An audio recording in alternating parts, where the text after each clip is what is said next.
So good morning, good afternoon, and good evening to our audience online, and welcome to the webinar entitled Wildfire Resilience Using Insurance Institute for Business and Home Safety, IBHS, research delivered by Dr. Ann Hope. I'm Valentina Putrino, the current lead of the Capacity Building Working Group, one of the 5 groups within the Committee on Disaster Risk Management, chaired by our very own Jose Majarel. Dr. Cope joined IBHS in 2009, just a few months before the groundbreaking for the construction of the IBHS Research Center in Richburg, South Carolina.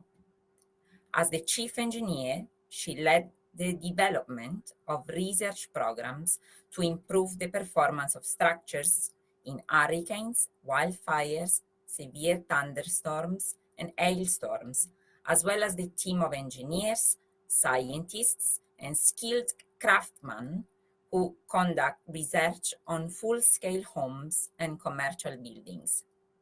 She is responsible for the team's implementation of research findings into building codes and standards. As anticipated, Dr. Kopp will cover the important topic of wildfire resilience, and she will provide an overview of IBHS wildfire research, science-based mitigation actions, and the wildfire prepared home standard. Wildfires have long been part of the American landscape and are prevalent in many parts of the world. In recent years, they have become more frequent and intense, often spreading into the built environment where the economic losses and human suffering are significant. The Insurance Institute for Business and Home Safety has spent years in both the lab and the field studying how flames and embers ignite structures during a wildfire, and have identified mitigation actions to reduce the chance of ignition. These actions comprise the requirements of wildfire prepared home that when taken together, meaningfully reduce the risk of wildfire. Now, without further ado, I leave the floor to Dr. Kopp. Remind you all that the meeting is being recorded. I also would like to invite you all to hold on your questions till the end of the presentation, as they will be answered during the dedicated Q&A session. Thanks a lot.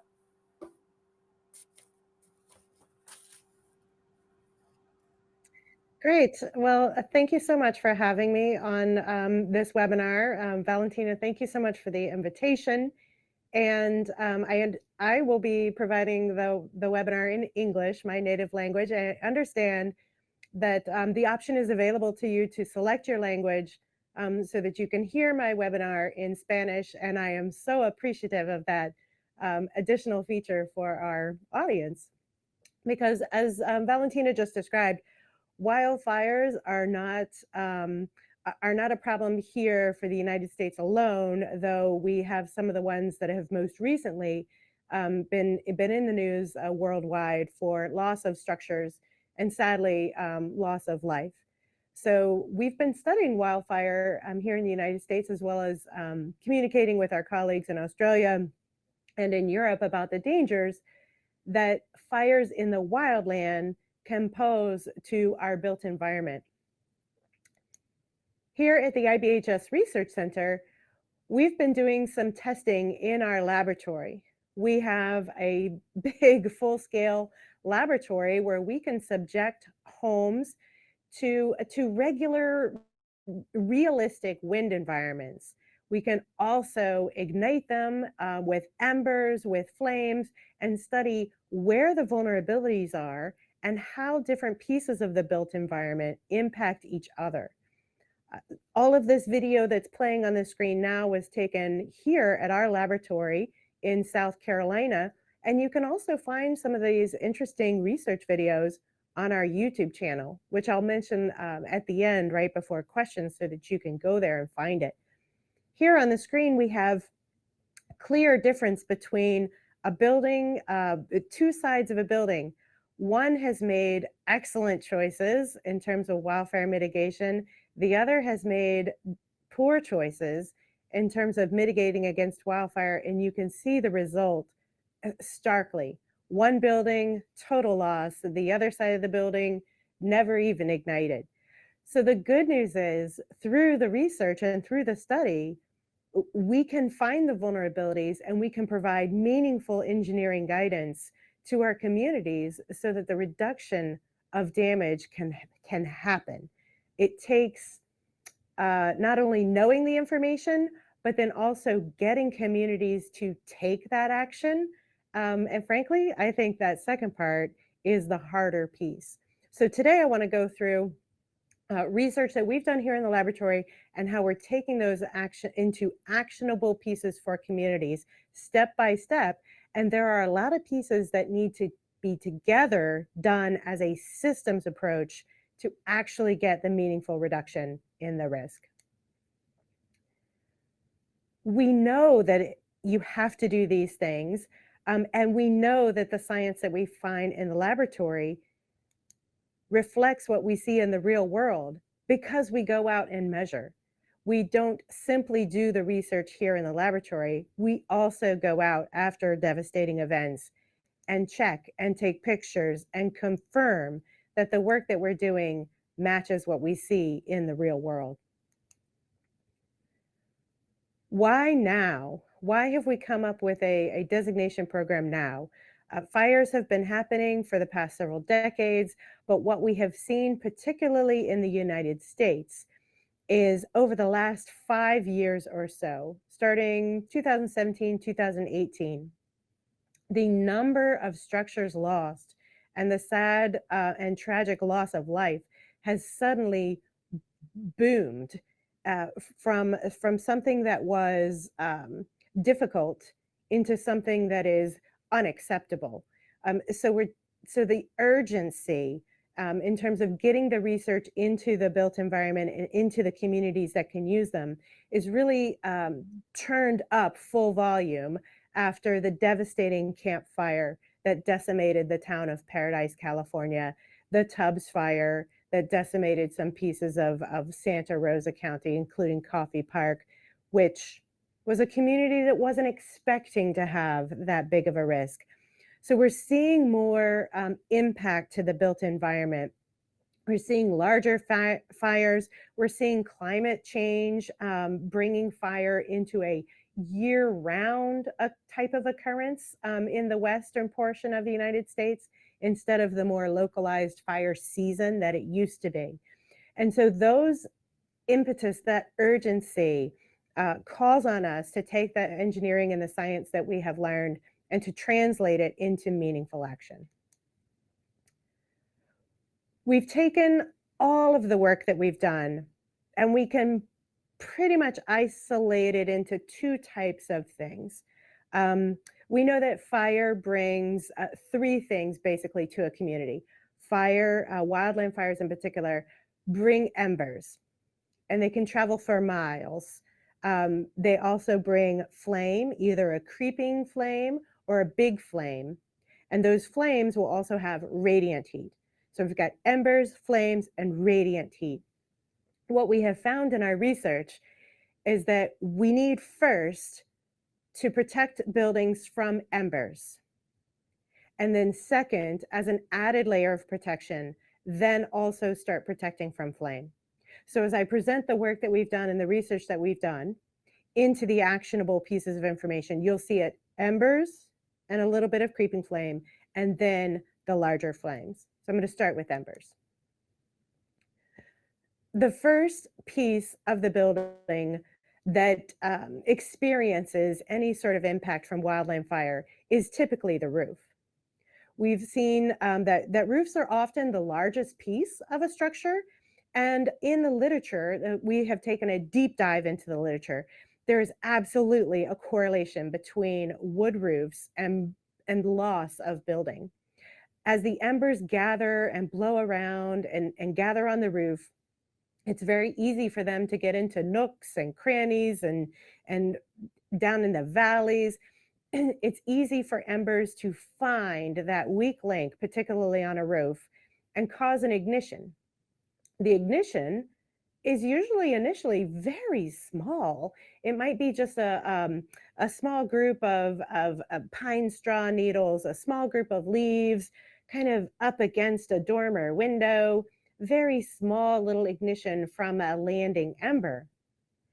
But what happens in a wildland event is that little tiny ignition is left unattended. The fire service personnel are very busy doing many other things. They don't see that one small ignition, and they can't guard every single house in the community all at once. So that tiny little ignition can burn through and then cause the entire structure to be lost. So first and foremost, protection for the roof system is that here in the United States, we use something called a Class A roof. That is what we need to have, because pictures like the one on the screen there, look at all that burning debris that's in the valley of the roof. That will eventually find its way over to a dormer window or something else. So we want to make sure that the roof itself can withstand this type of experience, this type of hazard, this type of event. And to do that, we require a Class A roof covering. So in the United States, the Class A refers to the standard test method by which a burning brand is placed on the roof and you can tell whether it penetrates or not. I would describe that in other places, in other countries, what you're looking for is a non-combustible roof, and look to those standards to be able to, in whichever region you are, to be able to give you the right type of roof covering. What you don't want is a combustible roof like wood shake. That would be the worst choice. But having a choice that's a non-combustible material that can survive that initial onslaught is the first and foremost primary thing that you have to do to protect the structure. After the roof, the next thing you have to do is get rid of the stuff that accumulates in the gutters.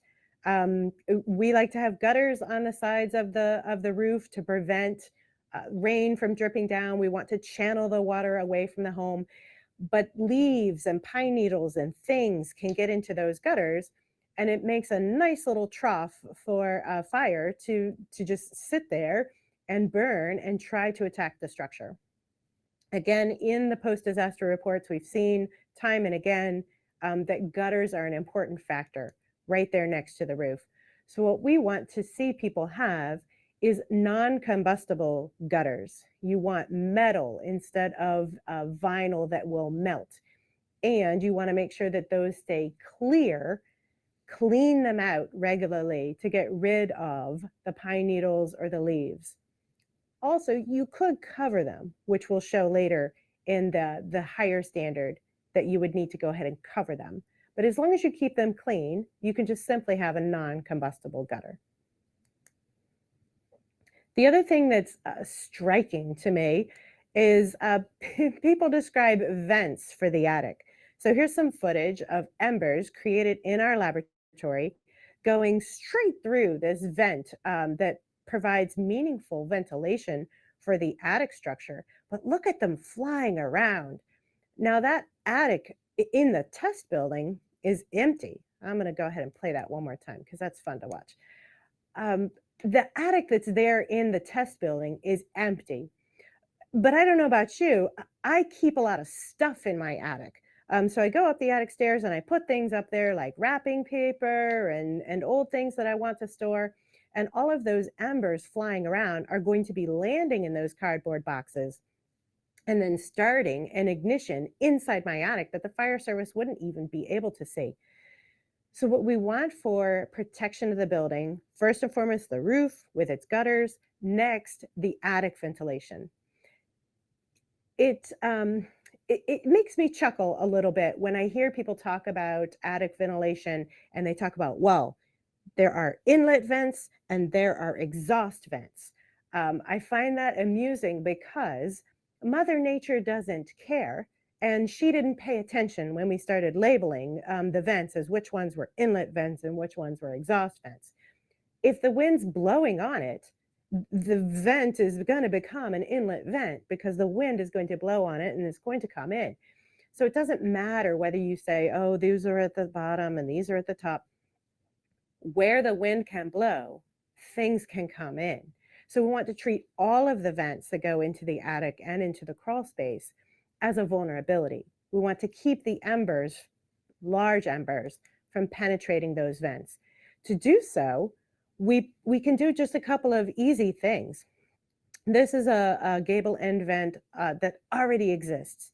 So I could remove it and replace it with something that is ember resistant, or I could simply go to the hardware store and I could purchase some non-combustible mesh screening that has a 1/8 inch opening size. And I could put that on there, do it myself even, go up into the attic and install it myself to prevent the embers from going through. As you saw in the video, some of the embers caught and then they went through. So the 1/8 inch size allows them to catch and burn down until they've lost most of their energy. And the teeny little thing that penetrates is going to be less significant and hopefully not cause the ignition. As we've done our work, we have found that let me back up one slide. As we have done our work, we have found that that 1/8 inch is enough to prevent most of the embers from coming through. You can also go even finer and do like a 1/16 inch mesh, but it's not as necessary. The 1/8 gets the job done, and we've done the testing here in the laboratory to prove it to ourselves. Another important feature, also to protect from embers, is to have a non-combustible zone around the bottom of the structure. So embers fly through the air, they try to get into the vents, and the large ones roll across the ground, and then they push up against the structure at the base because the wind will roll them across the ground until they hit something, and they sit there and burn. Some of the embers that we see from wildland fires, and then sadly, when homes are ignited, they create big embers. Some of them can be as large as your hand. That large ember, as big as your hand, rolling across the ground and sitting up next to a building, that's a significant source of heat. You don't want that to be up against something that's combustible. So a really important piece is to have a 6-inch vertical zone at the base of the structure that is non-combustible. If the siding, cladding of the building is non-combustible, great, you're covered. If not, then you have to make sure that that non-combustible siding is 6 inches, approximately 15 centimeters above the grade. This picture there on the screen shows you a great example. We've got gravel. A big ember would roll across the gravel, come up against that concrete surface, and not find anything to ignite. It will just sit there and extinguish itself. As a beautiful coincidence, this zone of non-combustibility is actually already in many of our codes here in the United States because of termite control. So it's a wonderful thing that this 6 inches of non-combustible, it also relates to termites or pest control. And so many of the houses that already exist in the wildland urban interface, which is where the hazard is greatest, already have this type of thing already built in, which is fantastic. The next piece is, as engineers, we think of the structure itself, but the next piece that's so critical for the protection of the structure is actually the zone around the structure and not part of the structure itself. We call this defensible space, and it is the zone that's right next to the house and going out. We've been looking at defensible space, and other researchers have been looking at it for many years. And we have found it has the significant portion of reduction of risk. So here's some numbers from other studies. 67% of homes destroyed when there were vegetation close to the home within the first 30 feet, as opposed to a much lower number where defensible space was used. 2014, similar finding, reducing woody vegetation can have a huge impact, the most effective action. Here's another one. 87% of homes with overhanging trees, 83% of homes with vegetation touching. These are large numbers. And that's the point I want to make. Not that it's a perfect answer. So it won't be the perfect answer about the overhanging trees or the bushes right next to. Yet it's stark, it's large, it's impactful. These numbers are big in terms of correlation. So we have looked at, well, what do we need? Do we need 30 feet? Do we need 5 feet? What kind of information is most impactful? Overhanging branches are very close. Shrubbery is typically very close. It also provides things that land in the gutters, pine needles, leaves, other things, large impact. And you can see for yourself, photo right here, from that campfire that I was talking about earlier, that was such a devastating loss of structures and loss of life. The branch is clearly ignited, and you can see that it actually falls on the roof and contributes to the ignition of that structure. Here in our laboratory, we've been looking at, as I mentioned before, how far do we need? How much do we need? And we've also been comparing that to post-disaster events. So the report that's up there on the screen, which is available on our website, and I believe you can Google search it and find it pretty quickly. We looked thousands of pictures before the fire and after the fire. I worked together with a company called Zesty. What percentage of the buildings were ignited that had vegetation within that first 0 to 5 feet or 0 to 1.5 meters? What was the impact of those? And we found in the most recent study that it can have an effect of nearly doubling the risk to have that type of vegetation right there next to the house. So what is a person to do? And why should it be so impactful? The risk is clear. The loss ratios are higher. The impact is higher. How do you treat it? Well, you remove these things that we can see in the events have been burning. Fences, vegetation, overhanging trees. We have to do something about these. Here in the laboratory, we've taken that one step further, and we have a standard burn. So that flame that you see there on the right-hand side, that is a standard burn rate. It produces a certain number of kilowatt. It is a known quantity of heat flux. And then you can see the graph on the left-hand side from 0 to 5 feet. The curve there shows, now the high one, the blue line there, is when that burner is only 3 feet away from the structure. And you can see the trend is clear. It's an increasing amount of heat until something is starting to ignite. You see those large humps there, well over to the right-hand side of the graph. That's where the heat is just absolutely increasing because it's being reflected back by that roof shape, and it's just amplifying itself right there in the corner of the building. The next line down is 5 feet, and the line that's lowest is 7 feet. You can see that both of those gradually increase, but then they just slide over and prevent any further increase in the temperature. So we know from that for 5 feet and 7 feet, 5 feet being approximately 1.5 meters, we know that the trend stops. That that's a good location. That's not going to add any more heat to it. So that is what we want to achieve. When we move the structure, the burning thing closer and further away from the structure, we can tell that 1.5 meters or 5 feet is a good location. That serves us well because it also happens to be the location for the stagnation point and the eddy for typical single-story residential type of structures.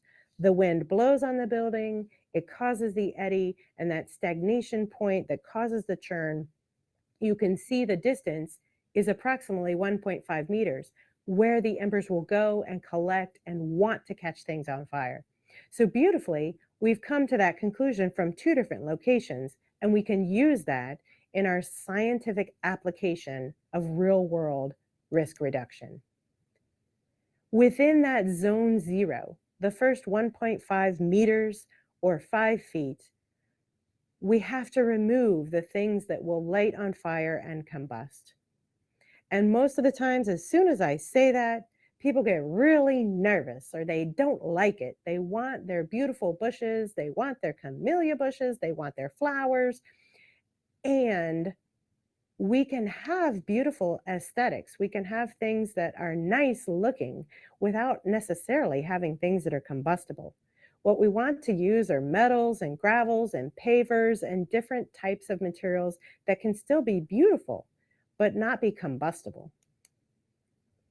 Fences in particular are often difficult. It's very easy to build fences out of combustible materials like wood, lattice, but they are incredibly ignition worthy. They want to light on fire. Even those that may have an appearance like vinyl of not being a woody structure, they will also melt and burn. We've lit several fences on fire here in our facility, some from just ember attack alone, and some from mulch underneath them burning, or leaves or debris underneath them burning, or from burners that we light them on fire just to see how they go. Every fence that is non-combustible has burned or melted here in our facility. And so we know that the last 5 feet is something that's incredibly important. That last 1.5 meters of the fence, if you can break the wicking and have something that is truly non-combustible right next to the structure, you can achieve a lot of resilience to wildland fire. You may lose the rest of the fence. As in this video, the wooden portion of the fence is consumed, but the metal portion of the fence has prevented the fire from igniting the structure, and this particular home likely would have been saved. Decks are another place where things are right up against the house.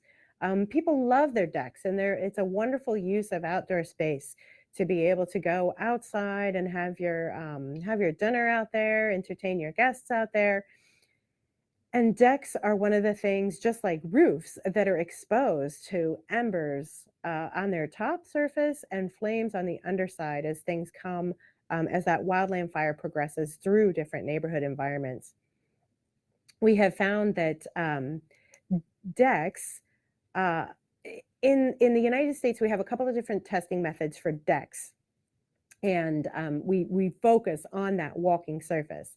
But what we have found here in the laboratory is that we have to look at the deck holistically and treat it as part of the house, not just look at the walking surface alone. So for decks, we just add that to part of the structure itself and take that zone 0, that first 1.5 meters or 5 feet, that just includes the deck and goes around it. And you want to prevent things from getting up underneath the deck. So you want to enclose decks that are of a low elevation, that are a meter or so or lower to the ground, about 4 feet or so lower to the ground. You want to enclose those to prevent things from rolling up underneath it. So I've talked about several different things that we've done here in the laboratory to study embers, the way they impact roofs and gutters, and the 6 inches along, or 15 centimeters along the bottom of the structure. We've talked about the first 5 feet or the first 1.5 meters around the structure. And if you do all of the things that I just described, you have significantly reduced the ignition potential or the vulnerability of that structure to embers from wildland fire or embers from a burning neighborhood home down the street, so that the risk of ignition of this structure that we may have just mitigated is significantly lower. As we look to do even more, particularly where homes are very close together, we now look to not only protecting from embers, but also beginning to protect from flames. I mentioned gutters already before, and there's an added protection that you can do for gutters. So one of the things that you can do to prevent flames like what we see here in the picture, this is from one of our videos that we took, I believe it's back in 2011. So this particular home, the gutter that is melting and falling into the vegetation below is a vinyl gutter, and the one that is staying up on the house is a metal gutter. Two bad things, both of them going on. The vinyl one has caught fire and is melting and is now taking burning flame and melting vinyl all over the place. But sadly, the one that is metal, it's non-combustible, that's great, but it wasn't clean. It had a whole bunch of pine straw and leaves and debris in it. So it is holding a flame right next to the roof, which is not good at all.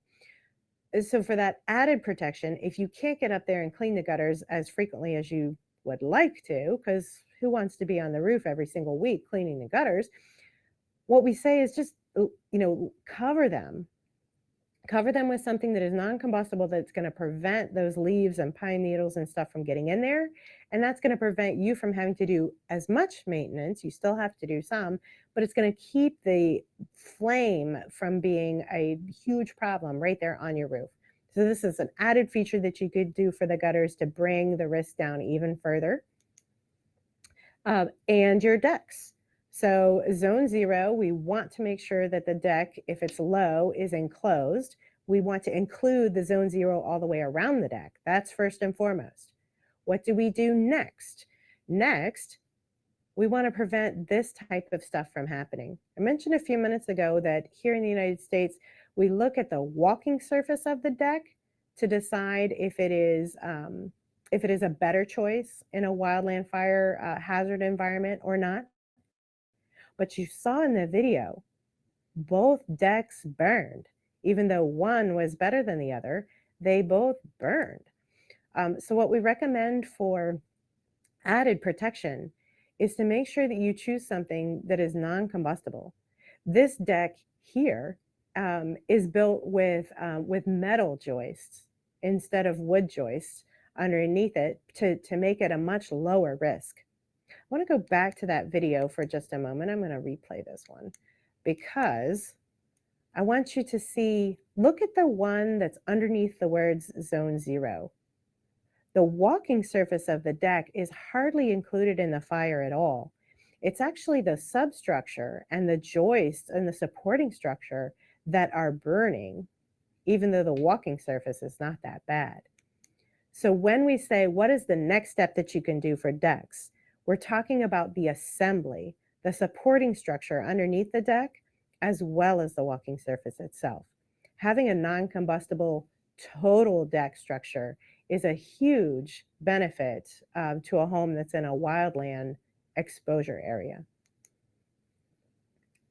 What else is on the parcel? What else is out there that can lead to the destruction of individual buildings? Outbuildings, sheds. Here in the United States, particularly in California, there's a high population density, and people have what they call additional dwelling units.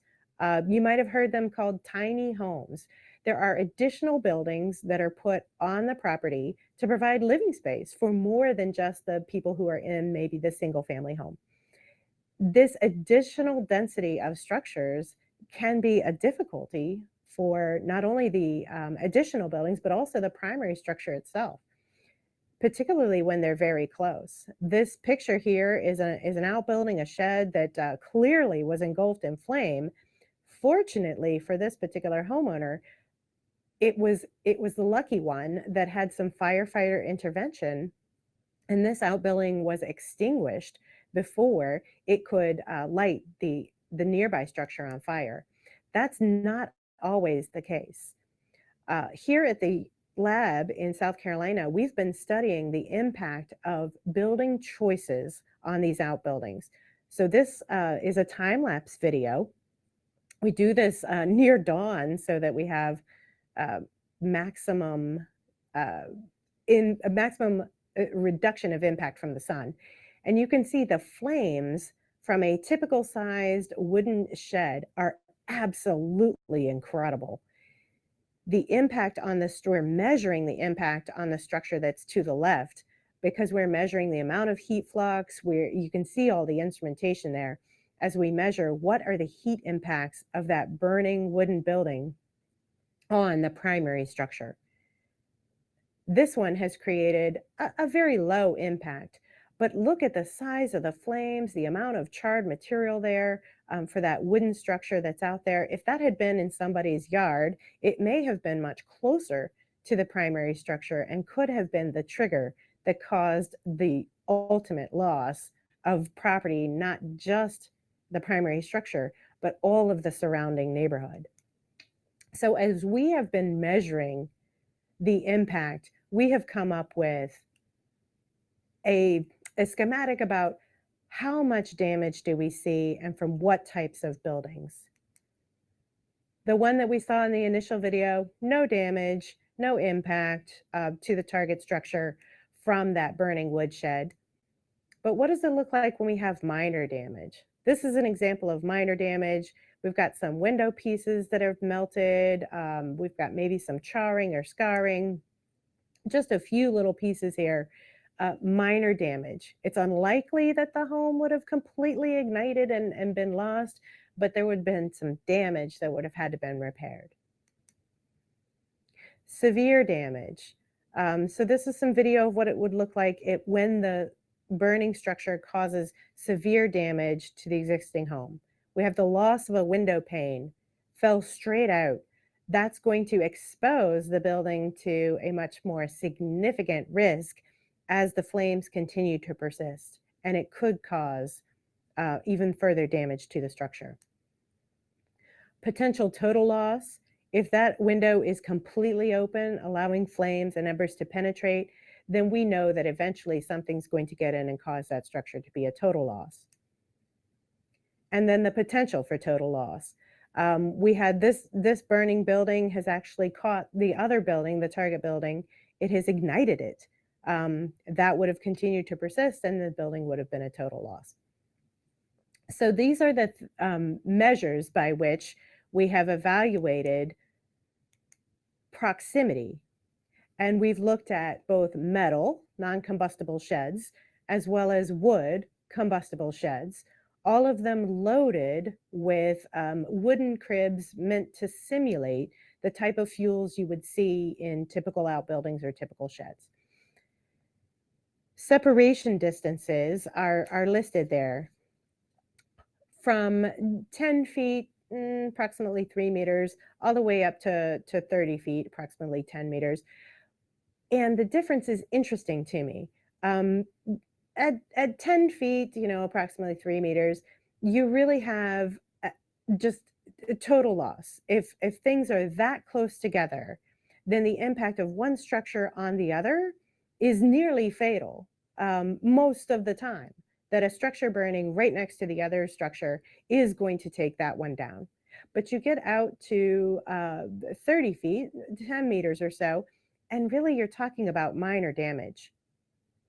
You get out to 40 feet, no damage at all. Plenty of room for structures to not cause an interaction with each other. And then there's a mess there in the middle.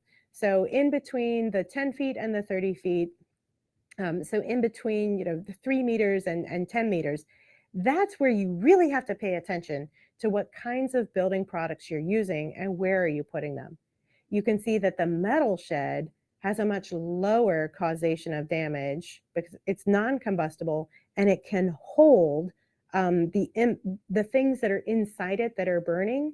It is able to contain some of the impact and not release that onto the other structure, where the wooden shed, the combustible shed, is unable to contain and adds to the conflagration and the impact and causes much more damage to the nearby structure. With the information that we have now, we have come up with this graph in terms of severe and minor damage impact. So when you have things that are together as close as 10 feet, the likelihood of damage is terrible. It's a very severe impact. You have a mix there in the middle, and then when you get out to 30 feet or 10 meters, that's when you have a comfortable understanding that the likelihood of damage is minor and that the amount of severe damage is much lower. Using the information that we have today, in our standard by which we recommend resilient construction, we have said that we have to have outbuildings at least 30 feet or 10 meters away from the primary structure. As we continue research down this lane and look at different building products that are available, we'll be able to go back and revise that guidance with things that are more specific. But until we have more data and more information, right now we're going to stick with outbuildings have to be at least 10 meters or 30 feet away in order to achieve the highest level of protection for the structures. When we also look at the rest of the parcel or the rest of the property, we look at some oddities about fences. Parallel fences, where there's a fence on one property and then there's a parallel fence adjacent to it on the neighboring property, those can create a real difficulty because the heat just traps right there between the two fences and becomes a small little inferno. The amount of embers and heat that can come off of those parallel fences is intense. And so to prevent that problem from exacerbating the wildland fire impact in a neighborhood, we require that parallel fencing be eliminated if a structure wants to achieve that highest rating for wildfire prepared home and do the most for the risk reduction. This requires some conversation with your neighbor, or it requires relying on your neighbor's fence and removing the one that's on your own property. Conversations that may sometimes be difficult, but in order to achieve the resilience, you have to start thinking beyond your own individual property and start thinking about the community as a whole. Another topic where we saw when the outbuilding lit the other building on fire, it was because of the eave or the soffit. So this is an area where the roof overhangs, which is fantastic. We like the overhanging roof in many different ways. It provides shade. It provides an opportunity for the water to flow off and not get right there on the foundation. We love that. But what we also want to make sure that we do is box in that eave. Where eaves are open and there's no additional material placed there, that can be a trap for the heat, and it just continues to grow and become hotter and hotter and hotter until an ignition is achieved. So a boxing in of the eave can prevent that type of ignition from happening. Here's a video down from below of that ignition happening. Because that eave trapped the flame, it stayed up under there, it became superheated, and then it eventually combusted. So eaves and soffits that incorporate fascia board, which is the board that you can see in the picture there right up against the roof, those are vulnerable to direct flame contact as opposed to ones that are boxed in and soffitted. This is a boxed in or soffitted look. If I'm standing underneath the overhang and I look up, I should see a horizontal surface that prevents flame and whatnot from getting up into there. It boxes it out and it prevents that trapping of heat up underneath that angled roof surface that goes down to the ground. The side of the building is also a very important feature, particularly when we're talking about flames and that radiant heat exposure from flames. Most people, when they think about wildland fire, the first thought that enters their mind is that flame. And the picture that you see here is probably one that came into your head well before embers, well before, looking at embers streaking into an attic. This may have been the first thing you thought about, and you were probably thinking, wow, when is she going to get to that topic? Not until now. All of the other topics, the roof, the vents, the gutters, the 1.5 meters, all of those other topics are more important than the siding. And yet it is a topic that should be addressed, but after you do all those other things. So the ignition of the siding can absolutely be something that intensifies the fire and creates a rapid spread so that it is immediately a total loss. However, it's after all these other pieces on the list of prioritization. But making sure that you have a non-combustible cladding is a good thing to do once you've done all the other features to prevent embers from lighting your landscaping. It can, bad cladding or combustible cladding can just leap those flames vertically right up into the attic, and it's pretty much game over at that point. But if you have a non-combustible siding, you can really stomach a few mishaps because the fire will not go running up the side of the wall. It's a real ignition prevention. So spending the money to have a non-combustible cladding is definitely a good thing to do. If you do that and don't do the other 0 to 5 feet or 1.5 meters, you have not done enough. But it is a great thing to do to have non-combustible cladding. And the windows, that's the other thing people always think of, cladding and windows. And I say, yes, those are great, but first do your other things. So in terms of also protecting from getting flames and embers inside, you need the windows to be able to stand strong when the embers are flying around. And so we want the windows to have a double pane, and we want tempered windows. Here's an example of one where you can see the penetration, you can see the melting and the charring around the window, and the window itself has bent and come out of the frame. We have recently demonstrated, and you saw in a few minutes ago in the video, the window pane came out. That window pane that fell out of the Target building was actually a tempered glass window pane, but the frame in which it was housed is what melted and allowed the pane to, just as a whole unit, fall out.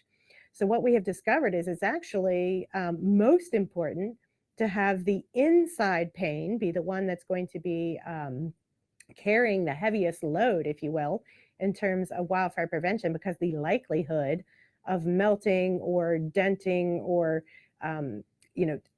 damage to the frame for the window on the outside is far greater than the window pane that's on the inside. So we are asking for people to have both panes tempered, or at least the inner pane tempered, which is different. You would think I need the outer pane to be tempered, and that's the way most of them are manufactured today. But the research shows that frame is the vulnerability. The window can fall out. We want to see both panes be tempered to provide the protection that the structure is going to need. Multi-pane windows, 2 tempered panes provide you that good resistance. And doors, windows and doors. Exterior doors find ways to be charred. They have nooks, they have crannies, they have openings where embers can penetrate and then just sit there right between the door and the frame. And we've seen that here in our laboratory, as well as in post-disaster events where we can look and see what has happened to the doors and the windows. Right now, so for windows, we have the option to have the dual pane tempered glass window. We don't yet have the same types of options available in terms of non-combustible doors. It's hard to find a beautiful non-combustible door right now in several places in the Western United States. And so we say, well, the best option that's currently available on the marketplace is to have the fire-rated door. Right now, that's the most practical solution. And we hope that window and door manufacturers will start to make some that are non-combustible and truly provide the type of resilience that we'd like to see in the areas that have a proximity to wildland fire. And lastly, this is a feature that we see often. It's a beautiful way to create some extra space without enlarging the footprint of the entire structure is to have that bay window. You have that beautiful window that sticks out. You can create a nice little reading area in there or a kitchen area in there. We love those bay windows that stick out. But the underneath section of that bay window can be a huge vulnerability. Particularly in that picture there, you see, wow, embers and all kinds of things can get right up under there and cause a huge problem. So we want to see that come all the way down to prevent ignition potential underneath that window. All of the information I've just described is available to you. We have put together a document describing not only our intensive literature search to describe where we have seen these in our research, as well as others' research in wildland fires around the globe, particularly here in the American West, but around the globe. And we have documented all of this in this new documentation that we've just put out, Mitigations That Matter. Here's the why that we've seen from the field and then the laboratory, and here's the how that we recommend that you do to mitigate. And I want to emphasize, it is a system. So as all these individual embers and flames attack, we need to have every piece of the puzzle pulled together. Otherwise, the flame is going to find the weak link in the system and cause an ignition that's going to come in and attack the structure. A la carte or individual actions are good because they start you on the path to resilience. And by themselves, they are not enough. It is a system that has to come together to provide every link in the chain to be strong, to protect against the embers and flames from wildland fire. Here's an example of a home that has done all of the pieces. So they have a Class A roof. They have non-combustible gutters and downspouts. They have installed the ember and flame-resistant vents. They have ensured the 6-inch or 15-centimeter vertical non-combustion all the way around the edge of the wall, and have created the good defensible space in that first 1.5 meters or 5 feet by making sure that there is no overhanging branches, there's no bushes right next to the house. That portion of the fence that goes up to the house is a non-combustible material. So they've done all the right things there. They could have also done more in terms of removing back-to-back fencing, changing to a non-combustible siding, enclosing the bay window, upgrading to a wildfire-resistant deck, upgrading the doors and windows, and making sure that outbuildings are more than 10 meters or 30 feet away. This house in front of you is a wildfire-prepared home. We also have homes that have achieved that blue resilience level of wildfire-prepared home plus. And I'm happy to share with you that we are starting to see success. We're starting to see homes in the American West take these mitigation actions, apply for that wildfire prepared home or wildfire prepared home plus designation, thereby not only reducing their risk to exposure from wildland fire, but also demonstrating that so that they can then have conversations with their insurance company about what that means in terms of reducing their risk.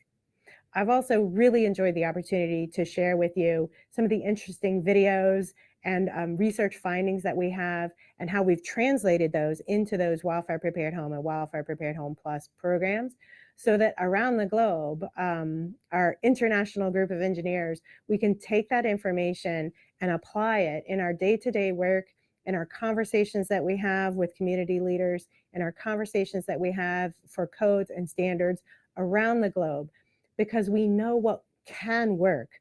We know what we can do to reduce the risk for embers and flames attacking our structures, and we can get a huge reduction globally in terms of the impact that fire is going to have on our built communities. We're not going to eliminate fires. We're not going to eliminate what Mother Nature has been doing in grasslands and forest lands. That's how nature regenerates itself. But what we can do is use the findings that we have here in the lab, use the Mitigations That Matter paper to prevent the natural occurrence from being a tragic built environment occurrence. I want to point you to our YouTube channel. So if you go to YouTube and you search for the Insurance Institute for Business and Home Safety, you will find us. Log on there, you'll see videos, and I encourage you to go to the section that's called playlists, because there you'll find things that are gathered together by topic. You'll find wildfire, you'll find hurricanes, and go and use the information. We are a not-for-profit sponsored by the insurance industry, and our videos are available for you to use in your engineering practice. And with that, I thank you again, and I'm happy to take any questions that might have come in the chat during my presentation.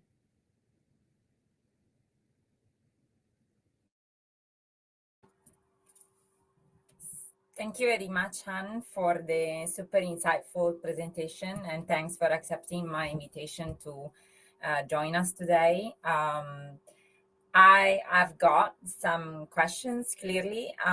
So whilst waiting for anybody else to share their question, I'd like to ask a few things.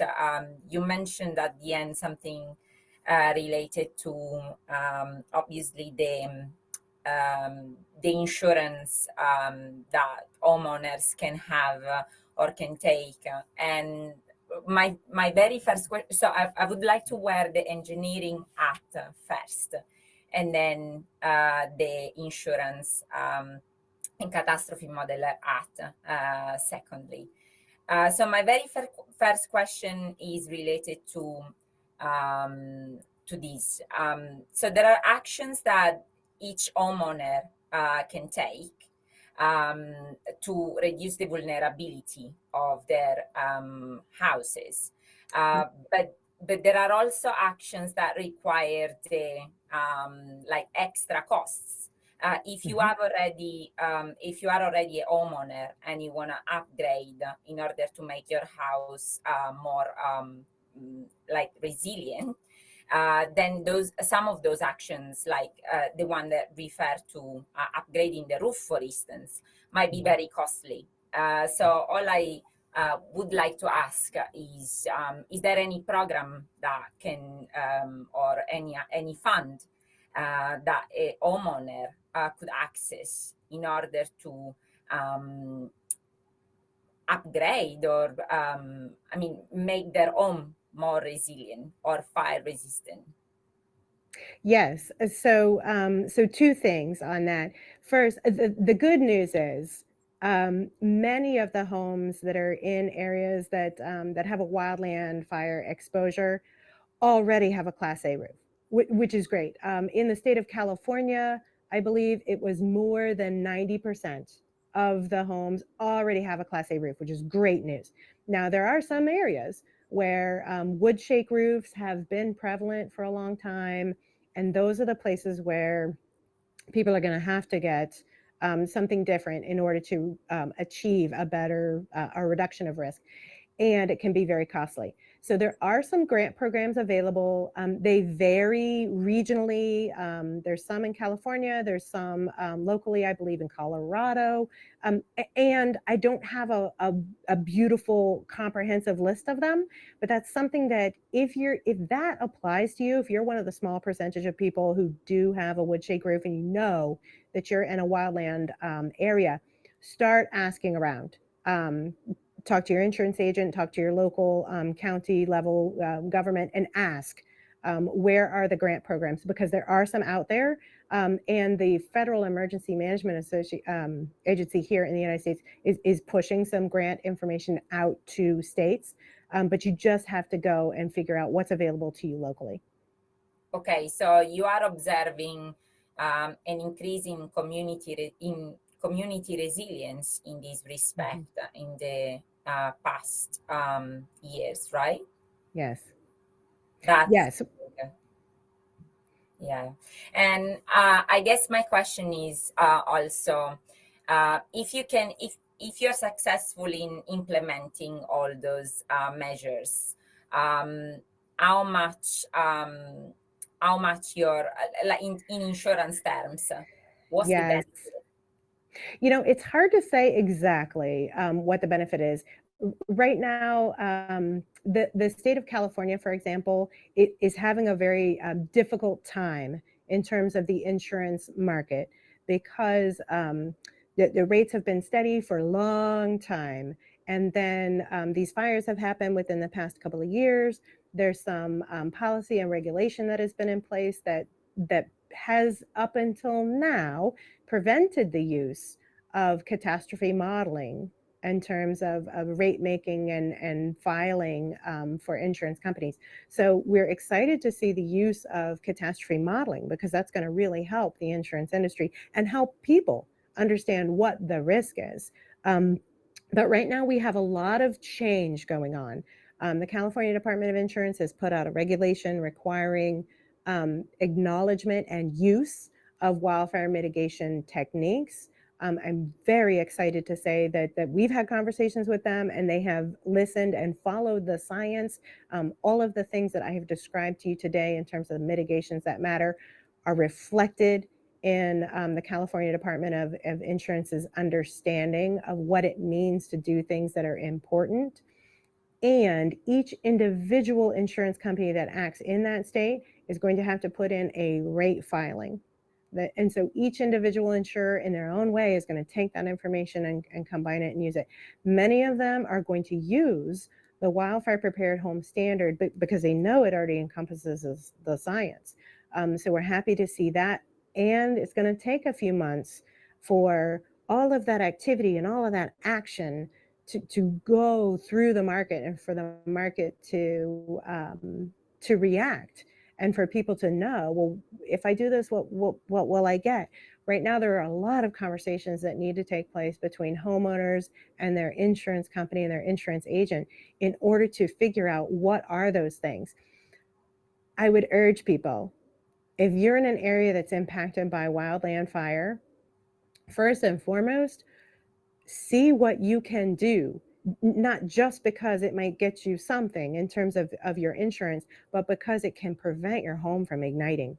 So please start to take action. Do as many of those initial steps as you can to prevent your home from burning if that wildland fire does come close to your neighborhood. Exactly. This is what I was referring to. Is more like the community resilience side of things Yes. prior than anything else. Anyway, there are a few questions coming. Sure. So one of them is from Dario that says the maximum distance of the house of any flammable material is just 1.5 meters. And I would say the minimum distance. So yes, I understand your question. The distance. Yes. So from the wall or the deck, 5 feet, about 1.5 meters. In that area, non-combustible. Use gravel, use metal, use paver stones, use concrete, use things that are not going to light. And people get frustrated. They say, but I want my bushes. I like bushes too. But I want to put them where I can see them from the window instead of right next to the window, because sadly, bushes are little green gas cans and they just ignite and they burn the house down. So you don't want them within the first 1.5 meters or 5 feet. You want them out in the neighborhood where you can, in the yard where you can see them. Nice, thanks. And then we have another question from Omar that says, many thanks for the interesting presentation. Just wondering if you happen to compute any empirical or even analytical vulnerability curves as a result of the different experiments, obviously, that you've conducted. Yes, thank you for the question, Omar. The closest that we have gotten to creating something that you would recognize as a vulnerability or fragility curve is that curve in terms of severe versus minor damage. Right now we are so focused on coming up with the mitigations and getting them out there and getting them delivered. We have not yet come up with a vulnerability curve. However, I would refer you to, there are a couple of publications that I would refer you to. One of them is by CAPE Analytics. If you go and research CAPE Analytics, you can find some papers there. The other one is CIPR, C-I-P-R, and that's from the National Association of Insurance Commissioners. Their research arm is the CIPR. There's a paper there where they have looked at the opportunities and the limitations of catastrophe modeling for wildfire. And so that paper, I think, will have some good and interesting information for you. It will fall short of providing a detailed vulnerability curve, but it will provide you with what's possible, where can you go and what can you get at. The development of vulnerability curves is something that I hope individual modelers are able to do based on the research that we are putting out, but we have not developed them ourselves. Questions are flooding in. So Fernando is asking, I'm a member of the volunteer fire department from the province of Canquis, Department of Cusco, Peru. The context of our geography from the month of August, forest fires start in our region. We have eucalyptus trees for the most part, which burns quickly due to the amount of oil it contains. Do you have any study of the forest fire with trees of this type or similar? Grateful for your response. Absolutely. So thank you for being part of your volunteer fire department. I applaud you, sir. And you saw my facial expression. Eucalyptus trees are known to burn quite intensely. And interestingly enough, though we know they burn quite intensely, in a literature search of many different forest types, there was no strong correlation between the type of tree and the size or impact of the embers on the nearby built environment. So the good news is, the bad news is you have a lot of eucalyptus trees and they burn very intensely and you have to deal with them. The good news is I don't think you're any worse off than someone who's right next to a pine forest or something. What needs to be done for the buildings, for the built environment, is the same. So start to get the local community to reduce the vulnerability of the structures to fire by reducing their vulnerability to embers and flames, as we just described, and it will be okay. Another question. Thanks for doing all the wonderful work. California building code requires a Class A roof by assembly. It is widely confused with Class A covering assembly. Assembly is tested against ASTM E108. Covering is tested by ASTM E84. They both have classes A, B, and C, but having a Class A covering does not guarantee a Class A fire-rated assembly. You mentioned roof covering in this webinar, and I was wondering what IBHS standpoint is in this regard. Yes, it's an excellent question because we are up to our eyeballs in working this exact topic. The burning brand test, the E108 burning brand test, you take this thing made out of wood, you light it on fire, you place it on the roof assembly, the cover, the sheathing, the whole thing, and you look to see, does it burn all the way through? Which is why it's very important to the test for every layer counts. It is by assembly. That sandwich that makes up the roof is the Class A assembly. And if you take a portion of the sandwich and switch it out with something else, you have a different assembly. I totally get that. And we are working on research to look into that. What type of burning test should we be doing? In the meantime, what we know to be true from field studies and here in the laboratory is that a combustible roof cover like wood shake is bad, very bad. A non-combustible roof cover that is typically part of a Class A assembly is good. And it's very difficult for an inspector to walk out to a home and say, is that a assembly? Do I have every piece of the sandwich?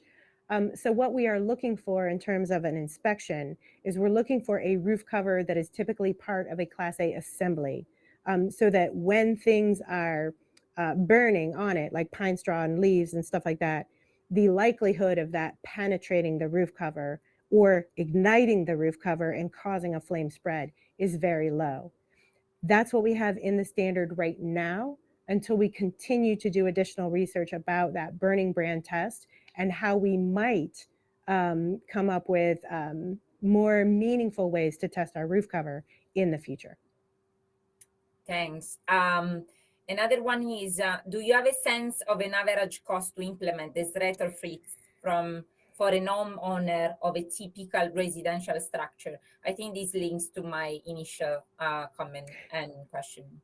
Yes. So costs are available through some documentation, and I will tell you they're gonna vary by region. So here in the United States, the National Association of Home Builders has put a report out describing what does it cost to achieve the resilience that's in the California Wildfire Code or the Wildland Urban Interface Code. And I would urge you to go to that document because it's going to give you a nice big range. And I will caution you that the lower part of the range for that document is good and great. The upper part of the range for that document is going to include some real premier materials. So if you use an average, you might be skewing high towards that premier beautiful type of material that you would see on a very expensive home. Great information there, though, from the National Association of Home Builders. We have also done some reports together with Headwaters Economics, and I would encourage you to go and look at those because it will give you some information about cost per piece. So what does it typically cost to remove some landscaping and come up with a better non-combustible zone? What does it cost to replace the windows? There's some good information there in the IBHS and Headwaters Economics report that you can find on our website. Other question: what lesson learned have been applied after the death of the 19 Granite Mountain OSHA's wildland firefighters? I remember when that happened, and it was literally a few months after that the U.S. Forest Service was actually here on our campus. Oh, I'm getting chills thinking about it. Was actually here on our campus. We're doing a joint project. Some of the work that we do in our facility is working together with them to look at how quickly does fire spread in things like beds of pine straw and whatnot. And they are using that information to make their models about flame spread and where firefighters might get overwhelmed by quickly moving fire. They are using that to improve their models. And I'm happy to be able to contribute to that because I would love to see the loss of life, particularly for wildfire fighters, go down. So we contribute to that. As well as the information that is used to make the built environment more resilient. Thanks a lot again. Yep. One last question is promoting tree houses. What is recommended for the owner of these homes? Oh, tree houses. Yes. So that's interesting. And, you know, as I think about it, we have not spent a lot of time thinking about tree houses, and yet that is interesting. So I would say that many of the same things absolutely would apply, right? So the embers are still going to roll through there, flames are going to roll through there, and they're going to be part of the canopy, right? So everything that you can do to protect roof, covering, because you're not going to have the necessarily the same 0 to 5 feet or 0 to 1.5 meters, you're going to be more in the canopy. So you're going to want to make sure that you are doing all of the windows, doors, and siding things because the impact of flame would likely be a lot higher than the impact of flame in a suburban environment on the ground. So good luck to you, sir. I think that's all from Zoom. And I think we've flooded you with questions. Oh, it's good. I love it. Yeah, it's really fun to share the science, and I really do appreciate the opportunity to say hello to people. I encourage people to go to that. Use the videos, please use them. We've created them. We spent the resources to create them from our research. Please go to the YouTube channel and use those videos. I think I want to finish by thanking you for your time and for the very insightful presentation and for answering all our questions and for accepting my invitation to talk to share your research with us and for taking the time because it's hugely appreciated. So I would like to thank our audience as well online. And with that, I think we can conclude the webinar. And I wish you all a nice rest of the day. Thank you so much. Bye.